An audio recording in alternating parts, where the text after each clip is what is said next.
Assalamualaikum warahmatullahi wabarakatuh. Jumpa lagi di Jagat Lelembut. Tentunya masih bersama saya Bobby yang akan menceritakan kisah horor dan kisah mistis. Apa kabar teman-teman semua? Semoga kalian sehat selalu, panjang umur, bahagia selalu, dan sukses selalu. Oke, pada kesempatan kali ini saya akan menceritakan sebuah kisah horor yang berjudul Aku Belum Mati. Cerita ini ditulis oleh Wandi F. Caraka. Cerita ini series dari part 1 sampai seterusnya. Buat kalian semua yang baru bergabung di channel ini, silahkan klik tombol subscribe dan tombol loncengnya agar kalian tidak ketinggalan cerita terbaru dari kami. Oke, tidak usah lama-lama. Bagaimana keseruan kisah ini? Kita langsung saja menuju ke ceritanya.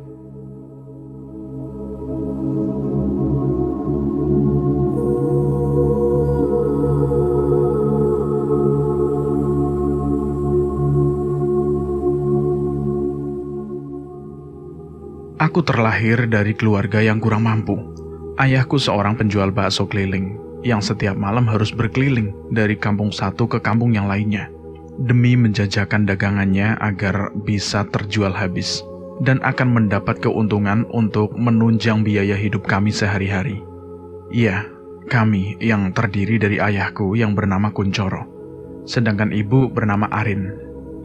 Namaku Anggi. Sedangkan adikku seorang laki-laki bernama Fahri.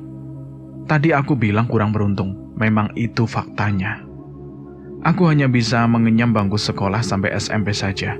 Aku memutuskan untuk tidak melanjutkan ke sekolah menengah. Walaupun ayahku berkata, ia mampu membiayai aku untuk terus sekolah.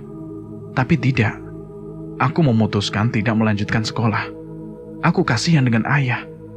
Jika aku tetap sekolah, sementara adikku Fahri mulai masuk ke sekolah menengah pertama. Dan secara otomatis ayahku harus lebih giat lagi berkeliling malam untuk menjajakan dagangannya. Terkadang aku ngeri juga bila mendengar cerita ayah tentang pengalaman berkeliling malam. Apalagi malam Jumat Kliwon yang notabene dibilang malam keramat dan mengandung unsur horor. Malam itu, ayahku seperti biasa mendorong gerobak baksonya ke tempat pertama yang biasa ia singgahi. Waktu baru menunjukkan jam 8 lebih sedikit. Namun tempatnya yang biasanya ramai dengan gurauan anak-anak muda, baik cowok ataupun cewek, bahkan anak-anak kecil yang masih berlarian pun tidak terlihat sama sekali. Memang sih, suasana malam itu sedikit temaram, karena mendung sebagian sudah menggantung di langit. Dan rembulan pun sedikit terhalang, sehingga cahayanya pun tidak tampak jelas. Menunggu memang satu hal yang paling menyebalkan, apalagi menunggu sesuatu yang tidak pasti. Menunggu siapa? Inem, Iem, atau Mas Dado? Mungkin Sakur yang sudah menjadi langganan tetap. Berkali-kali ayah memukul-mukul kayu kecil bergaris dengan lubang, sehingga menimbulkan suara khas penjual bakso. Tak, tak, tak, tak, tak, tak. Namun tak seorang pun yang namanya tadi disebutkan, tidak ada yang keluar dan membeli. Akhirnya ayah pun menyerah. Setengah jam lebih, ayah bermain tak-tok mengundang pembeli. Namun ayah berpikir, mungkin orang-orang kampung ini tengah pergi semua. Pergi kemana? Ada kemungkinan mereka tengah ziarah ke tempat para wali. Memang zaman sekarang lagi ngetren, bahasanya ziarah. Padahal intinya mereka ya tamasya. Ayah mulai mendorong kembali gerobak baksonya. Pas memasuki kampung sebelah, gerimis mulai turun satu persatu. Waduh, bagaimana ini? Sudah jam segini baru ngelayanin 5 porsi. Mana mau hujan lagi? Ayah bergumam dalam hati. Tetes-tetes air dari langit semakin membesar. Dengan sekuat tenaga, ayah mendorong gerobak. Karena kebetulan jalan yang dilalui itu agak menanjak. Dan di depan sana terlihat sebuah pos ronda yang terbuat dari bambu. Ayah bergegas menuju ke sana untuk berteduh, karena memang hujan turun mulai semakin deras. Ayah menengok kiri kanan, tidak satu rumah pun yang terlihat membuka pintu. Padahal di saat hujan-hujan begini, biasanya banyak orang yang nungguin tukang bakso. Tapi ya itulah resiko berdagang yang berkeliling malam hari. Setibanya di pos ronda, ayah mengelap air hujan yang sempat membasahi wajahnya dengan handuk kecil. Kemudian menyulut sebatang rokok dan menikmatinya dalam-dalam. Berkali-kali ayah memandangi gerobak bakso yang masih penuh dengan mie dan sayuran, serta bakso-bakso bulat yang tersusun rapi di bagian depan seperti kotak kaca. Ayah membayangkan, seandainya hujan tidak reda sampai 1 jam ke depan, maka dia memutuskan untuk nekat pulang ke rumah, walau harus menembus siraman air dari langit. Tentu dengan resiko badan menggigil dan mungkin akan demam, daripada terus-menerus berteduh di pos ronda yang mungkin ayah semakin tersiksa. Tiba-tiba ayah melihat di depan sana dari sebuah rumah kumuh dan tidak berpenghuni, keluar seorang wanita yang langsung menghampiri dirinya. "Baksonya, Pak, yang pedes ya?" "Iya, Neng. 1 apa 2, Neng?" "1 saja." Sahut wanita itu, kemudian duduk di tepi balai-balai bambu, menunggu pesanan baksonya. "Ini, Neng, baksonya. Kalau kurang pedes, Neng ambil sendiri saja sambelnya ya, Neng," kata ayah sambil meletakkan wadah sambal di samping wanita tadi. Wanita itu melihat ke arah ayah. Ayah terkejut, namun berusaha tetap tenang. Saat wanita tadi melihat ke arah ayah, wajah wanita itu pucat pasi seperti tanpa darah. Cantik memang, dia memiliki wajah yang lonjong, rambut agak panjang, namun matanya begitu beku tanpa ada sinar kehidupan. Ayah mulai mencurigai kalau wanita itu bukanlah manusia biasa. Ayah berpura-pura menjatuhkan alat pemukul kendongan baksonya itu. Dan apa yang terjadi? Wanita itu tidak memiliki sepasang kaki, yang harusnya saat duduk menampak di tanah. Dia membaca doa-doa dalam hati. Ia memohon kepada Allah agar wanita yang bukan manusia itu tidak mengganggunya. Wanita itu menikmati bakso itu dengan santai, tidak terburu-buru. Sesekali dia melirik ke ayah yang duduk di sudut balai-balai bambu dengan menahan lututnya yang bergetar. Setelah selesai, wanita itu pun memberikan selembar uang Rp50.000. "Waduh, Mbak, saya belum laku dagangannya. Jadi gak ada kembaliannya, Mbak. Apa Mbak gak ada uang yang pas saja?" Ayah memeriksa laci dan memang kosong. Dan di saku celananya hanya ada selembar uang 50 ribuan. "Nggak apa-apa, Bang. Ambil saja kembaliannya," balas wanita itu bangkit dari duduknya. Apa enggak sekalian dibungkus saja, Neng, buat orang yang di rumah?" "Saya tinggal sendirian, Bang." "Oh, kalau begitu biar buat besok saja ya, Neng."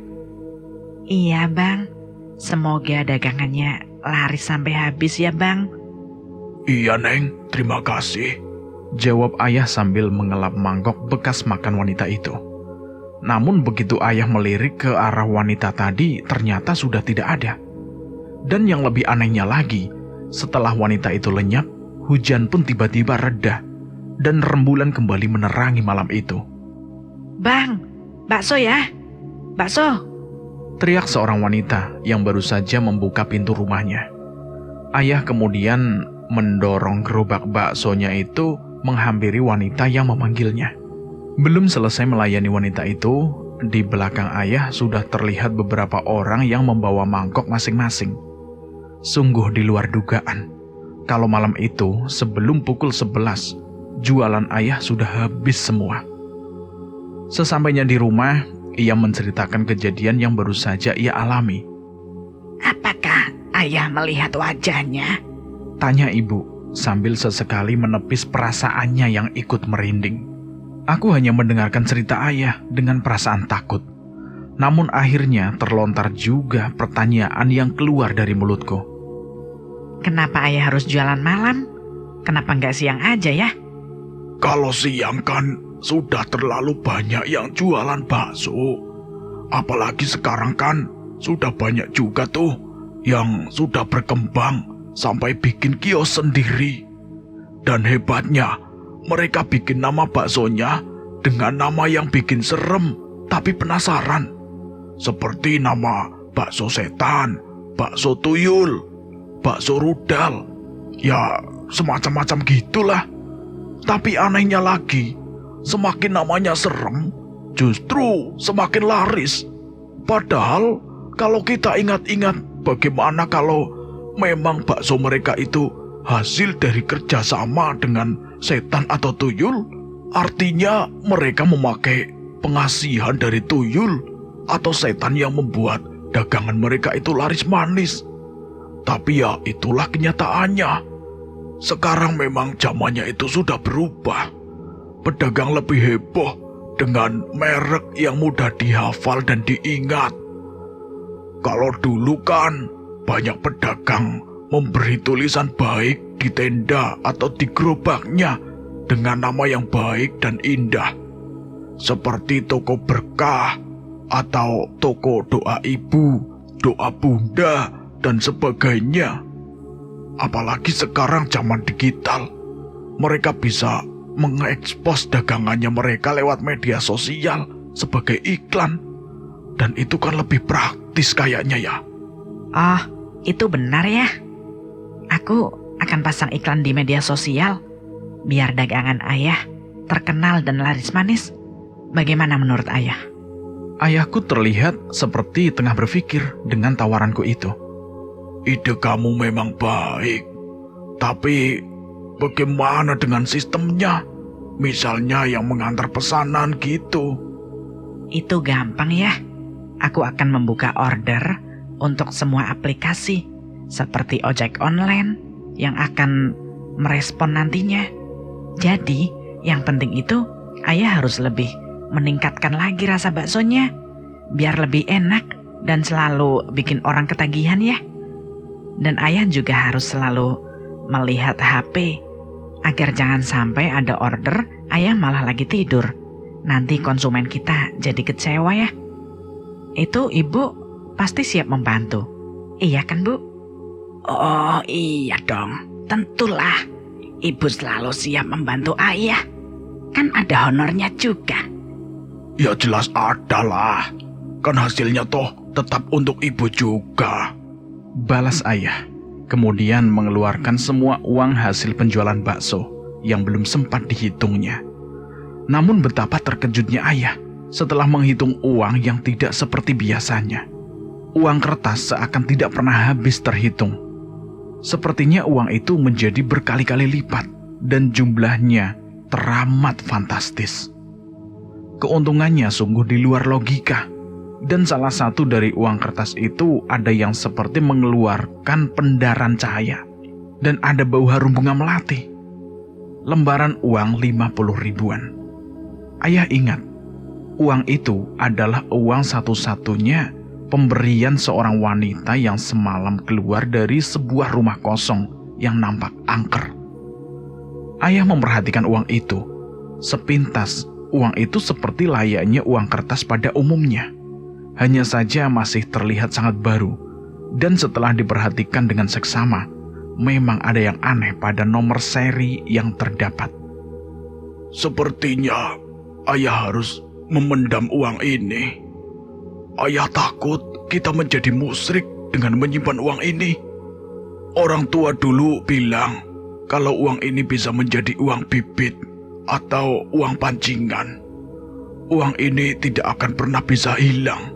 Walau sekalipun kita belanjakan, dia pasti akan kembali kepada kita. Uang ini juga akan menjadi penglaris apabila kita taruh di laci dagangannya. Tapi ya itu tadi, pada akhirnya kita akan mempunyai keyakinan akan rezeki kita karena berkat dari uang itu. Akhirnya sedikit demi sedikit keimanan kita bergeser, meyakini uang gaib tapi bukan Allah. Jadi ayah akan mengubur uang itu. Bagaimana kalau nanti ada yang menemukannya? Tanya ibuku pada ayah. Ya entahlah, ayah juga tidak tahu. Apakah uang ini tetap ada dan memiliki khasiat keanehan yang sama, atau akan menghilang? Dan seandainya masih ada, entah memiliki atau tidak keanehannya, ayah tidak tahu. Yang penting, kita jangan sampai menjadi musyrik gara-gara pemberian uang itu. Akhirnya aku dan juga ibu sepakat untuk menguburkan uang di halaman samping rumah. Setelah selesai, ayah mengajak kami untuk mengambil air wudhu, lalu melakukan sholat hajat. Berdoa, memohon agar kami terlepas dari godaan setan yang mulai menawarkan uang yang memang sebagai perangkap yang menggiurkan. Seperti biasa, aku akan berangkat kerja di layanan laundry, di tempat majikanku yang memang lumayan jauh bila harus berjalan kaki. Namun sebelumnya aku mengecek handphone ayah untuk melihat aplikasi yang akan membantu usahanya, dan berpesan agar ayah selalu melihat order yang masuk, jangan sampai lupa untuk melayani konsumen dengan baik. Satu hal lagi, ayah harus mengetik kata kalau hari ini ada promo atau diskon, yang menurut aku sih hanya permainan kata dari seorang pedagang saja. Siapa sih pedagang yang ingin rugi? Gak ada kan? Di tempat aku bekerja, aku dan 3 orang teman cewek saling berbagi tugas. Menerima order, menimbang berat order, mencuci dan mengeringkan. Kemudian menjemur lalu menyetrika. Selanjutnya, mengemasnya kembali ke dalam plastik hingga terlihat rapi, harum seperti pakaian baru dari toko. Setelah itu barulah tugas terakhir, yaitu pengiriman barang. Kerjaan bagian ini dipegang oleh Coki, cowok satu-satunya di tempat kerjaku. Selain bagian delivery, Coki juga membantu jemur bahan-bahan yang berat seperti karpet atau bed cover yang memang membutuhkan tenaga ekstra. Majikan tempat aku bekerja termasuk seorang majikan yang tidak terlalu pelit seperti kebanyakan majikan yang buka usaha laundry yang keuntungannya tidak seberapa. Mas Doni namanya. Dia orang Cirebon asli. Mas Doni masih single, padahal usianya sudah hampir menginjak kepala 3. Usaha laundry ini hanya sampingan saja, hanya memanfaatkan rumah kosong miliknya yang pemberian dari orang tuanya. Sedangkan dia sendiri lebih suka tinggal bersama kedua orang tuanya yang agak jauh dari jantung kota. Mas Doni sehari-harinya bekerja di sebuah dealer motor yang sudah cukup bonafit, dan dia juga memiliki kedudukan yang lumayan tinggi. Tentu saja dengan gajinya yang juga sesuai dengan keahlian di bidangnya. Tapi kenapa aku jadi ngelantur ngomongin Mas Doni? Tapi jujur sih, dia itu selain nggak pelit, dia juga ganteng. Dan bukan tak ada alasan kalau aku dan Cita sering memperhatikannya jika kebetulan dia mengecek usahanya ini, kecuali Mbak Irma dan Neni yang sudah berkeluarga. Shh, awas, Mas Doni datang. Bisik Cita melihat kedatangan majikanku. Dan aku hanya bisa melirik dengan ekor mata ke arah bos ganteng yang kebetulan sedang memandang ke arahku. Aku juga malu sih ketangkep basah ngelirik dia, tapi bukan itu saja yang membuat aku merasa risih. Sebab sebenarnya Mas Doni sedang memandangi bokongku yang sedang bergoyang-goyang mengikuti irama gosokan setrika yang memang sudah menjadi bagianku. Duh, ada apa ya dengan pantatku yang bulat dengan jin pendek? Aku semakin rikuh dan salah tingkah juga, apalagi saat aku melihat Mas Doni mendekat dan berdiri di sampingku. Aku menghentikan aktivitasku. Aku letakkan setrika dengan posisi berdiri pada tempatnya. Aku takut kalau tanganku yang mulai gemetaran semakin kaku, dan tentu saja bisa merusak baju yang tengah aku setrika itu. Aku yang semula hanya menunduk, mencoba menengoknya. Dan lagi Mas Doni memamerkan senyumannya. Duh, mau ngapain sih makhluk ganteng ini? Kalau mau memaki atau menegur ya lakukan saja. Jangan senyum saja yang dipamerin. Apa dia nggak tahu ya? Kalau aku memang kesemsem berat, itu sama si kumis tipisnya. Kayaknya asik banget deh kalau kamu seksi, Gi. Apaan sih? Mas Doni sudah begitu dekat dengan diriku, dan kata-katanya tadi sempat membuat telingaku terasa geli dan berdenging. Kamu cantik. Lah, apa dia baru tahu ya kalau aku ini cantik? Bukannya aku sombong loh. Banyak juga cowok yang coba deketin aku. Mereka memang rata-rata memuji kecantikan aku. Ada yang bilang kalau aku mirip artis idola pada masa itu. Wajahku oval dengan mata agak bulat. Berhidung nggak terlalu mancung, tapi bukan berarti pesek. Mereka lebih sering memuji bentuk bibirku yang katanya padat, menantang, sensual, kata mereka. Tinggi badanku hampir 160 cm. Tentu tergolong jangkung untuk ukuran cewek. Hanya saja, aku suka dengan potongan rambut pendek, sehingga memperlihatkan leherku yang jenjang. Dan karena rambut pendek itulah aku sering dibilang tomboy. Anggi, kamu ini kan anak perempuan. Perempuan itu terlihat akan semakin cantik apabila berambut panjang. Dulu waktu zaman ibu masih gadis, hampir semua perempuan berambut panjang. Sebab rambut adalah mahkota. Perempuan terlihat anggun bila membiarkan rambut panjangnya tergerai. Dan rambut diidentikan dengan kesetiaan. Semakin panjang rambut seseorang perempuan, maka semakin besar kesetiaan perempuan itu. Begitu kata ibu setiap kali aku akan memotong rambut. Tapi aku geram, Bu. Lagi pula kalau habis keramas, ngeringinnya lama. Mending kalau punya hair dryer. Aku kan cuma pakai kipas angin. Salah-salah rambut aku masuk ke kipas dan melilit di sana. Hah, Anggi. Alasan kamu aja ya. Udah rambut pendek, pakai celana pendek lagi. Persis laki-laki. Ibu takutnya ada laki-laki yang nafsu melihat paha kamu loh. Paha kamu itu mulus. Nah, kalau laki-laki sudah bernafsu, dia bisa saja berbuat nekat.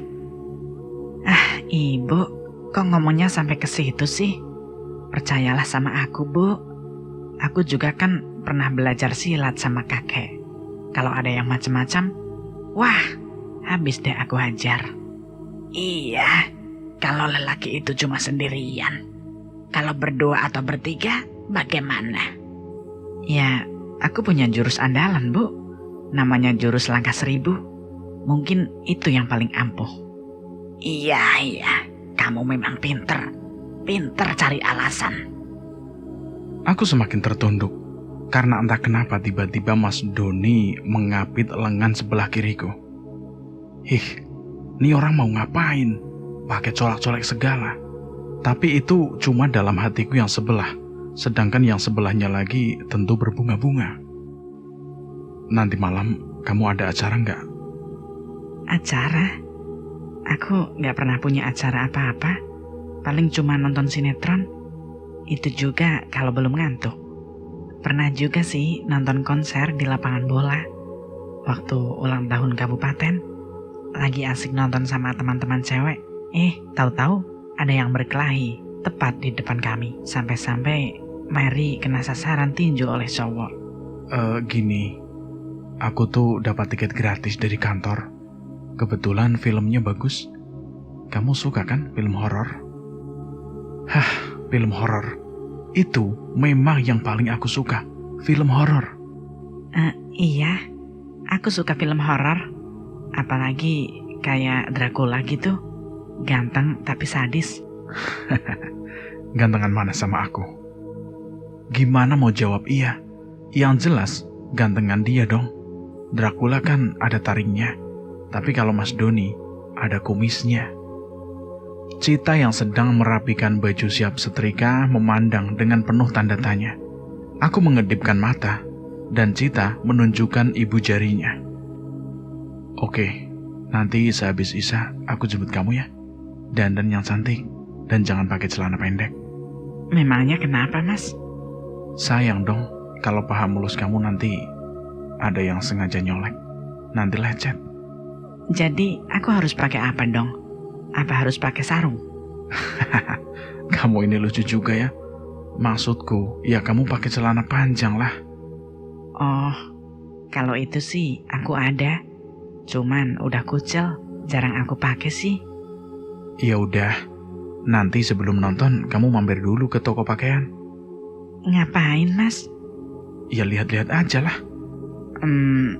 Aku kira mau beliin. Ya itu maksud aku. Masa cuma lihat-lihat aja?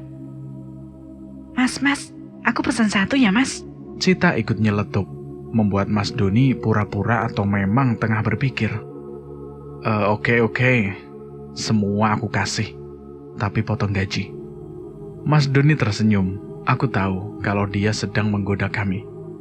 Malam selepas Isya pun tiba. Tak, tak, tak, tak. Terdengar ketukan di pintu. Aku belum selesai berhias, masih memandangi wajahku di dalam cermin. Aku berputar-putar, memperhatikan bentuk tubuhku yang memang seksi. Bagian atas aku memakai kaos putih dan aku tutupi dengan kemeja kotak-kotak dengan warna hitam putih. Sedangkan untuk bawahan, aku lebih suka pakai jeans ketimbang rok. Tapi rasanya masih belum lengkap, masih terasa biasa-biasa saja. Dan aku baru sadar kalau wajahku belum aku poles dengan bedak. Dan bibirku juga belum pakai lipstik. Aduh, repot banget kalau jadi cewek. Mau diajak jalan sama cowok. Apalagi ini baru yang pertama kali dalam sejarah hidup aku. Kenapa sih cowok selalu menuntut agar cewek berpenampilan lebih cantik? Padahal aku kan sudah cantik meski tanpa lipstik. Gi, itu Mas Doni sudah nunggu. Iya Bu, sebentar. Sekali lagi aku memonyongkan bibirku ke pandangan senyumku. Ternyata memang manis. Pantas saja Mas Doni kepincut sama aku. Ibu memandangku dengan tatapan matanya sedikit terbelalak. Wah, cantik banget kamu, Gi. Mau kemana sih sama Mas Doni? Tanya ibuku memandang Mas Doni. Hah, ibu, kepo. Kataku lalu mengapit lengan Mas Doni. Bu, aku pinjam dulu ya putri cantik ibu. Kami cuma mau makan di luar aja kok Bu, cuma sebentar. Makan di luar? Kenapa harus makan di luar segala? Memangnya di dalam rumah kurang enak? Sempit atau gimana? Di luar kan banyak angin loh. Oh, ibu ternyata bisa guyonan juga ya, membuat Mas Doni dan aku tertawa. Sudah hampir pukul 1:30 malam, ayah belum juga pulang. Ada apa dengannya? Apakah roda gerobak baksonya kempes? Atau ada sesuatu yang lain? Aku, Fahri, dan ibu menanti kepulangan ayah dengan harap-harap cemas. Tidak biasanya, ayah terlambat pulang seperti sekarang. Biasanya paling telat jam 12 sudah kembali. Aku jadi teringat cerita ayah beberapa hari yang lalu. Aku khawatir dia diganggu makhluk yang disebut kuntilanak. Walaupun makhluk itu tidak jahat. Tapi yang namanya hantu, kalau aku sih mungkin nggak bisa lari. Kalaupun bisa pasti terkencing-kencing. Ini malam Jumat loh Kak. Jangan-jangan ayah ketemu kuntilanak itu dan ayah pingsan. Kata Fahri, dia juga nampak cemas. Ngawur aja kamu. Ayah itu pemberani, walaupun tidak memiliki ilmu apa-apa. Tapi sebagai pedagang keliling ya, berjualan malam hari itu udah resiko. Sebaiknya kita berdoa saja. Semoga tidak terjadi sesuatu hal pada ayah kalian, ya. Ibu menenangkan kami, kemudian kami berdoa bersama. Fahri, sebaiknya kamu tidur. Nanti kesiangan berangkat sekolahnya. Tapi Bu, aku khawatir. Sudahlah, tenangkan pikiran kamu dan tidur sana. Fahri pun akhirnya menuruti permintaan ibu. Dia memang kelihatannya sudah ngantuk berat. Pukul 2:30 aku mendengar suara gerobak yang didorong. Segera aku melihat dari gorden jendela. Benar saja, ayah mendorong gerobak baksonya, lalu menaruhnya di samping rumah. Aku dan ibu langsung bergegas mendapati ayah. Aku lihat wajah ayah begitu kuyuh. Mungkin terlalu lelah sehabis mendorong gerobak berkeliling dari satu kampung ke kampung yang lain. Ayah, kenapa lama sekali pulangnya? Kami semua khawatir loh ya, kalau ayah kenapa-napa. Ayah tidak langsung menjawab pertanyaanku. Dia segera masuk dan meminta air untuk minum, dan langsung aku ambilkan. Ayah meneguk air minumnya, dan dalam sekejap saja gelas itu sudah kosong. Ayah tersesat, Bu. Tersesat? Tersesat bagaimana ya? Emangnya ayah berkeliling kemana? Lebih tepatnya, disesatkan. Sebenarnya, jam 12, dagangan saya itu sudah habis. Ya paling tersisa hanya beberapa mangkok saja. Waktu ayah berangkat, ayah tidak menemukan keganjilan apa-apa. Ayah melihat rumah kosong itu tidak ada apa-apa. Sepi seperti di kuburan. Memang ayah sempat merinding juga. Tapi ayah anggap itu ya hal yang sangat wajar. Sebab dimanapun kalau suasana sepi, apalagi kita tahu kalau rumah itu angker. Berarti ayah nggak ketemu sama kuntilanak lagi kan? Aku memotong pembicaraan ayah. Nah, itulah yang menyebabkan ayah tersesat. Sepulang dari Kampung Sawo, bakso masih tersisa sedikit.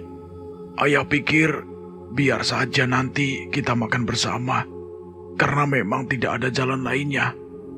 Ayah terpaksa melewati rumah kosong itu. Tapi aneh, menurut ayah sudah melewati rumah itu. Tiba-tiba, Bang, bakso bang. seorang wanita tiba-tiba sudah berdiri di belakang ayah. Tentu saja ayah terkejut. Sudah habis, Neng, sahut ayah sambil berusaha meredakan rasa kagetnya. Dan ayah menengok ke belakang. Seorang wanita muda mengenakan celana panjang dan baju berwarna gelap menghampiri ayah. Pesan 4 porsi bang. Wanita tadi seolah tidak mendengar kata-kata ayah. Paling tinggal 2 mangkok, Neng. Ayah mengatakan kalau sisa baksonya hanya 2 porsi saja. Si abang, jangan bohong dong. Aku ada teman dari jauh loh. Kasihan mereka semua mau makan. Tapi beneran loh, Neng. Abang gak bohong kok. Ya sudah, kalau begitu dibagi 4 saja. Ayah menuruti permintaan wanita tadi. Kemudian menyiapkan 4 mangkok kosong. Namun apa yang terjadi sungguh di luar dugaan. Sisa mie dan sayur mayur yang menurut ayah tinggal untuk 2 mangkok, ternyata masih menggunung, lebih untuk 10 mangkok lagi. Penasaran, ayah membuka langseng tempat kuah bakso yang semula hanya tinggal 1/4 bagian, kini terlihat hampir setengahnya masih terisi. Ayah merasa ada yang aneh dengan dagangannya atau dengan wanita itu. Bakso siap untuk disajikan. Mau dimakan di mana, Neng? Tanya ayah, namun tidak ada jawaban. Ayah menengok ke belakang. Ternyata wanita tersebut sudah tidak ada di dekatnya. Bulu kuduk ayah seketika merinding, keringat dingin membanjiri tubuhnya. Di situ ayah kebingungan. Untuk apa bakso yang sudah siap santap ini? Bang, tolong antar ke sini aja ya. Suara wanita tadi terdengar. Ayah segera mencari sumber suara tadi. Ayah lagi-lagi dikejutkan dengan pemandangan yang teramat ganjil. Di hadapan ayah terlihat sebuah rumah mewah berlantai 2. Bagian depan rumah itu nampak terang benderang dengan sinar lampu yang cukup besar. Dan di atas balkon, ayah melihat seorang wanita memakai gaun serba putih. Wanita tadi sempat melambaikan tangan ketika ayah memperhatikannya. Ayah seperti terhipnotis memperhatikan wanita tadi yang dengan seketika lenyap dari pandangan mata ayah. Apakah aku tengah berhalusinasi? Begitu tanya hati ayah. Kemudian ayah mengantar ke 4 mangkok bakso dengan baki. Pintu yang semula tertutup perlahan terbuka dengan sendirinya. Lututnya semakin gemetar sebab tidak seorang pun yang keluar dari dalam rumah. Masuk saja bang. Suara wanita itu seakan perintah berdering di telinga ayah. Dengan langkah gemetar, ayah menaiki teras rumah yang berlantai marmer berwarna hitam, licin dan menggilap. Di ruang tamu tidak ada siapa-siapa. Ayah menaruh baki di atas sebuah meja yang terbuat dari batu alam. Bawa ke atas bang. Lagi dan lagi, suara wanita itu memerintahnya. Suasana hati ayah semakin menegang. Sebelum melangkah, ayah sempat memperhatikan sekeliling ruangan yang benar-benar mewah. Di mana-mana terdapat hiasan-hiasan unik. Setiap dindingnya berlapiskan panel berstruktur kayu jati. Hiasan dingin dengan relief legenda zaman kerajaan. Dan di bagian tengah dinding tangga ada lukisan besar dari cat minyak. Lukisan keluarga yang terdiri dari sepasang suami istri dan 2 orang anak putrinya yang cantik-cantik. Satu demi satu kaki ayah menapaki anak tangga itu. Dan ketika berada di dekat lukisan, mau tidak mau ayah melihatnya dengan jelas. Salah satu orang di dalam lukisan itu, sepertinya ayah pernah bertemu dengannya. Betul, ayah ingat kalau wanita yang ada di dalam lukisan itu adalah wanita yang pernah membeli bakso beberapa malam yang lalu. Wanita yang telah memberinya uang 50 ribuan dan sekarang sudah ayah pendam. Setibanya di lantai atas, barulah ayah melihat ada 4 wanita muda dan cantik-cantik. Mereka tengah bercengkerama, duduk di kursi-kursi yang terlihat penuh dengan ukiran-ukiran dengan warna kuning emas, dan bertaburan gemerlap cahaya-cahaya di bebatuan, seperti taburan intan berlian. Keempat wanita tadi memandangi ayah. Mereka begitu ramah dengan mengangguk dan tersenyum menerima bakso pesanan mereka. Keempat wanita itu tiba-tiba tertawa bersama-sama, melihat sesuatu yang tegang pada celana ayah. Bagaimana menurut teman-teman semua? Di dalam celana ayah tegang karena apa? Silahkan tulis di kolom komentar. Cerita ini bersambung dulu sampai di sini. Saya akan melanjutkan ceritanya lagi di part kedua. Dan terima kasih buat teman-teman yang sudah mendengarkan cerita ini. Semoga kalian sehat selalu, panjang umur, bahagia selalu, dan sukses selalu. Dan buat kalian yang baru bergabung di channel ini, silahkan klik tombol subscribe dan tombol loncengnya agar kalian tidak ketinggalan cerita terbaru dari kami. Dan saya mohon maaf jika ada kesalahan kata. Saya pamit undur diri. Wassalamualaikum warahmatullahi wabarakatuh.